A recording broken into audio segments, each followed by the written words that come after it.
हे गाइज नमस्कार, welcome back to Teju to learn. जय श्री कृष्ण एव्हरीवन. सो आज आपण पाहणार आहोत सोल प्रोप्रायटरशिप कंपनी असते, सोल प्रोप्रायटरशिप फर्म असते. सो त्याच्यासाठी कोणकोणत्या प्रकारचे डॉक्युमेंट्स लागतात आपल्याला.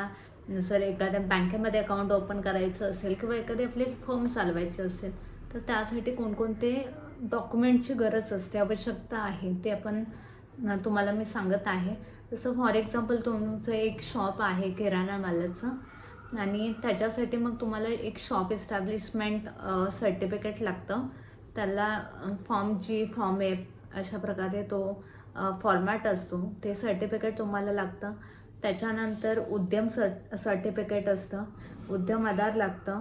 त्यानंतर जो प्रोप्रायटर आहे त्या प्रोप्रायटरचे KYCs लागतात. मग आधार कार्ड लागेल, पॅन कार्ड लागेल. ॲड्रेस प्रूफसाठी त्याला आधार कार्ड देणं कंपल्सरी आहे आणि इन्कम प्रूफसाठी किंवा ID प्रूफसाठी त्याला पॅन कार्ड देणं गरजेचं आहे. सो अशा प्रकारे हे डॉक्युमेंट्स लागतात. आणि जर एखादा कस्टमर ज्याचा टर्नओव्हर खूप जास्त आहे, जो GSTसाठी ॲप्लिकेबल आहे, GSTसाठी तो GST भरू शकतो, तर त्यासाठी त्या प्रोप्रायटरसाठी GSTसुद्धा इम्पॉर्टंट आहे. सो अशा प्रकारे सोल प्रोप्रायटरशिप अकाउंट तुम्हाला ओपन करायचं असेल तर त्याच्यासाठी तुम्हाला लिस्ट ऑफ डॉक्युमेंट्स लागते.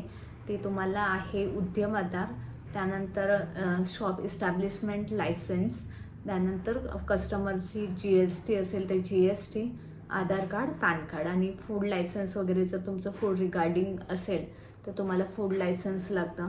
सो अशा प्रकारे हे लिस्ट ऑफ डॉक्युमेंट्स आहे सोल प्रोप्रायटरशिप अकाउंटसाठी. Thank you so much guys.